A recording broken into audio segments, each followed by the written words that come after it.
I slept like a rock and woke up feeling refreshed, the clean, crisp mountain air, with an added bonus of the smell of fresh-cut grass.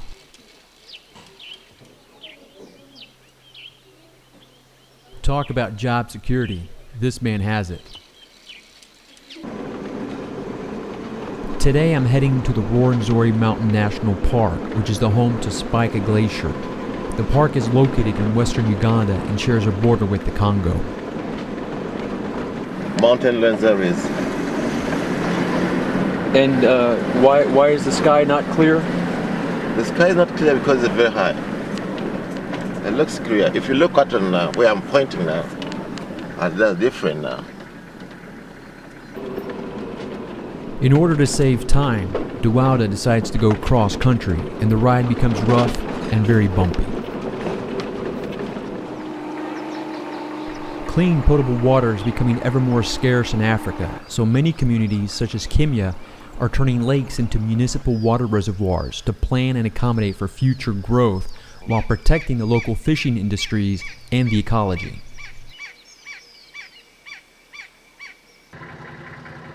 Traditional Ugandan rural housing for many villagers consists of wooden lattice and mud and straw construction such as this house. Uganda's main food crops are plantains, cassava, sweet potatoes, millet, sorghum, beans, and corn.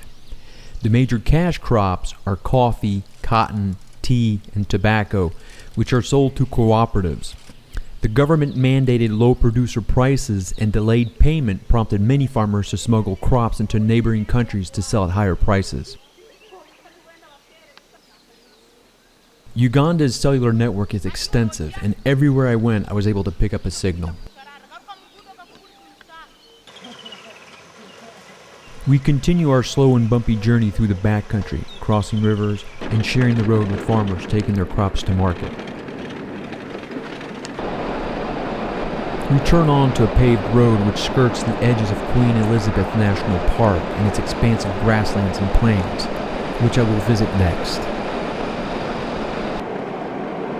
Another turn, and we are on a modern paved highway driving at 70 miles per hour towards the mountains. After driving for 4 hours, we get to the park boundary and drive to the park headquarters to sign in and register. Duwada tells me the weather is excellent to see Portal Peak from here and stops to point it out. Water runoff from the Rwenzori and Speke Glacier in the mountains supply 2 million people with water and is a major source for the River Nile.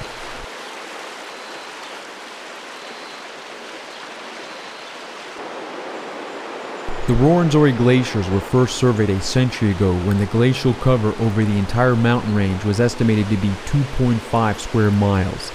Today, the glacier cover is less than a half a square mile. The UN Environmental Program expects these glaciers to disappear in 20 years or less, causing an environmental catastrophe, forcing millions of people to displace and seek potable water. Can we go ahead? Yeah, go ahead.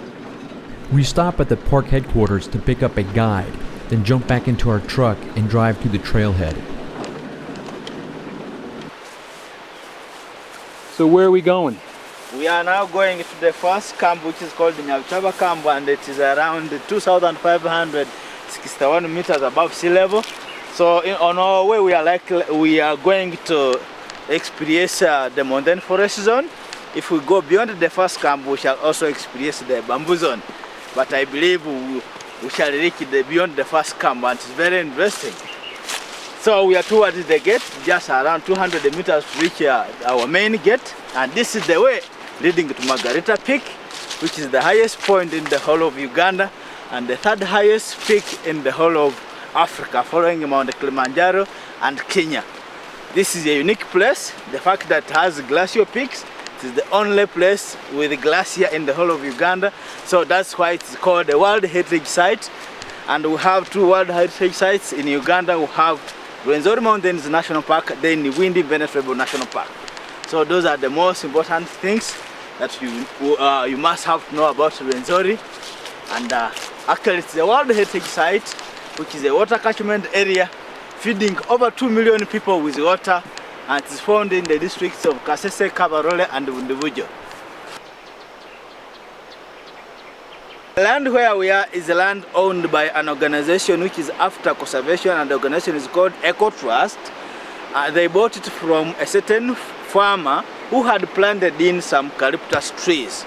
But then in Uganda here we have a regulation which is being implemented by National Environment Management Authority, that all eucalyptus trees that are near water catchment areas are supposed to be cut down.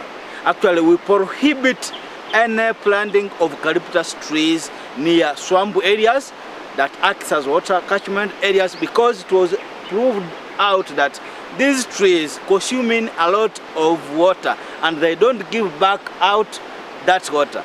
So it was found out that these trees can lead to some desertification of some areas, can also increase the impact of global warming because they make the area to be very dry. So that's why EcoTrust has decided to cut all these eucalyptus trees so that the place can remain with natural trees and look very beautiful.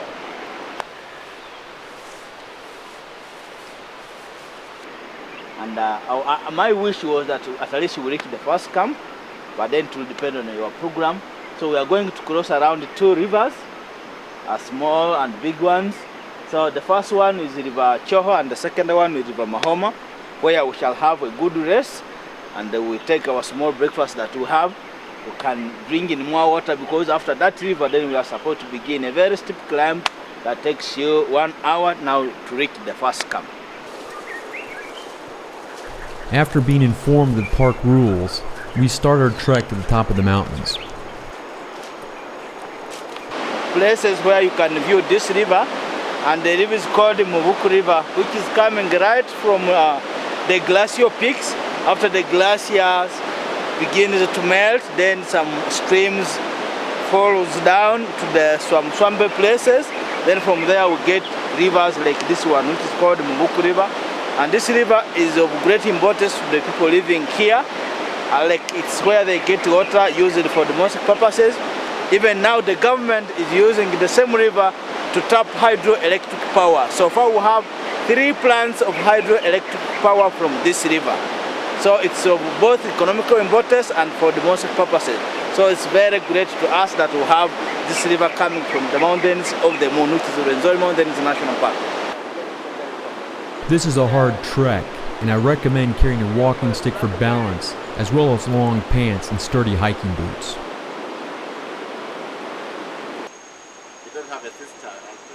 Once again, I'm amazed at the size of some of the foliage, as in the case of these palm trees, which grow to gargantuan sizes. And the whole plant is called impatient plant. So this fruit came after this flower, and the reason why it is called impatient is that it doesn't keep quiet when you touch it. In other words, actually other people call it touch me not. So you shouldn't touch it, because when you touch it, then it reacts by blustering. So you can see how this one has acted. Let me believe you have taken it properly. So that's the reason why it was named impatient plant. Very good. Cut. Yes. Okay, let me take a picture of the flower. Yes. Yeah. And there's a beautiful one somewhere with some fruits. We stop and take a rest. Duwada and I pull out our canteens, and our guide starts laughing and says the river water is cleaner and more pure, and drinks it by the handful. We slowly continue our trek and follow a path paralleling the river when we come to a makeshift bridge, which is slippery from the humidity and mud.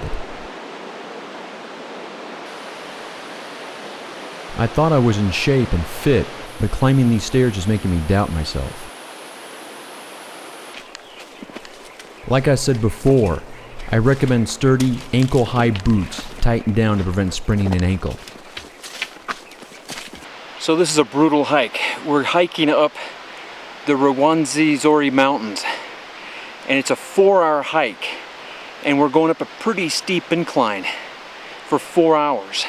So imagine being in a sauna doing the Stairmasters for 4 hours, and that is the equivalent of this hike. This is a very brutal hike, And like I said, it's just up for 4 hours in blistering heat and absolutely overwhelming humidity. I don't know if I can make it to the top. My water is running out. At that point, I'll just have to make a decision and decide to turn back depending on if I have enough water or not. But this is definitely a brutal hike. If I do run out of canteen water, I can always follow my guide's example and drink river water.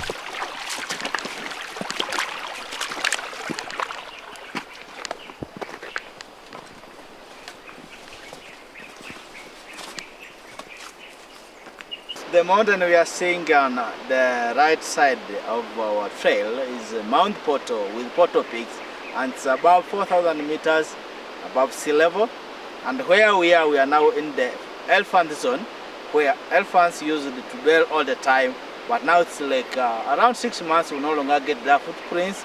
They have gone extreme, they have gone deep in the forest, and they are actually around 10 to 15 in number.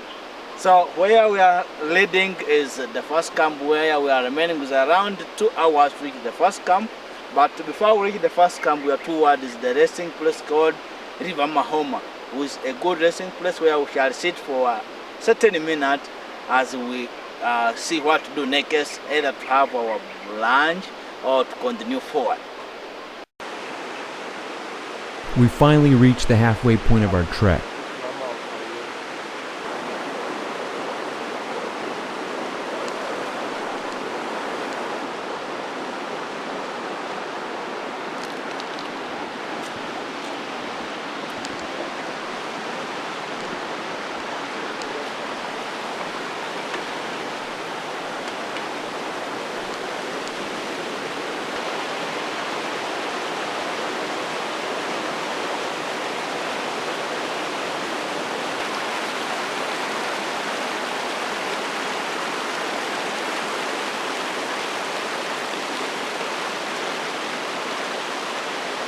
Okay, so where are we? Jesse, welcome to Mahoma Lake, Mahoma River. And this is the resting place, also known as Mahoma Resting Point, where most visitors always like taking their lunch from, because there's natural water here and the place is cool. And from here you are supposed to begin a very steep hike to the camp, which can take you roughly 2 hours. And in terms of altitude, where we are at around 2,000 meters above sea level, and the camp, which is our first camp going to Margarita Peak, is also 2,561 meters. So you can imagine we still have a difference of around 500 meters. So in front of us, there is a very steep climb now to the camp, which you must get ready for before you begin, because you must have to drink enough water, since as you climb you sweat a lot, and to avoid your body being dehydrated, you must have to drink water and you carry some enough, because in the steep terrain there's no any river which you have to cross until you reach the camp. So you are welcome to Mahoma River, which is one of our good resting places that visitors like viewing and like taking their lunch from. Thank you very much. My guide explains we still have 60 to 90 minutes of trekking up the hill, and this would be a good turning point if I was tired and decided to head back, which I was, and decided to return to base camp.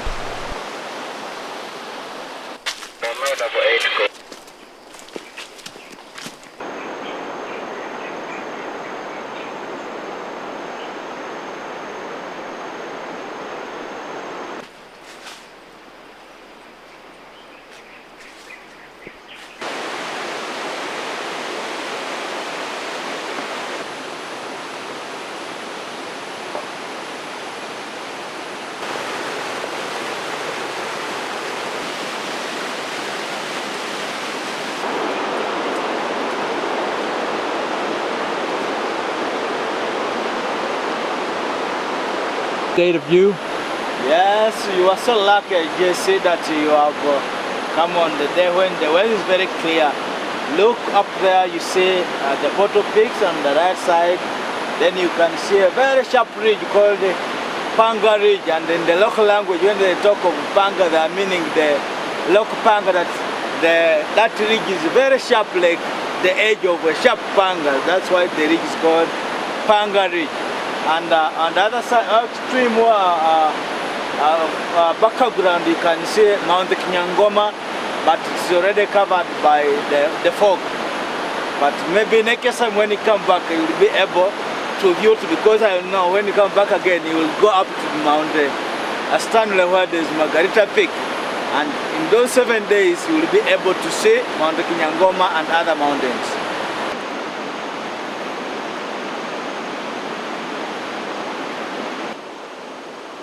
One of the things to be careful of when climbing down the wooden ladders are rungs breaking off, as this one did on me.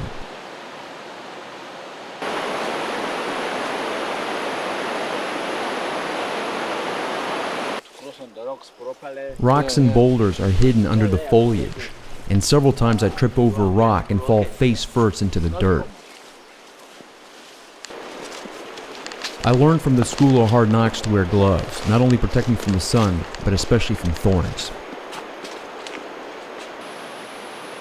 Once again, watch where you're stepping, because the rocks are slippery, the roots are big and gnarly, and some of the plants have long and hard thorns that dig deep into the flesh.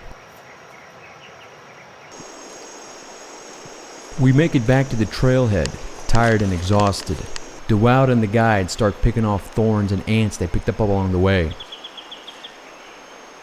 Yes, well back from the mountains of the moon. Dewald and I drive back to town and stop at a local restaurant. He suggests I try a drink called Stony, as it has a slight intoxicating effect. He then orders tilapia, rice, and sauce. It's delicious, and it's a great way to end the day.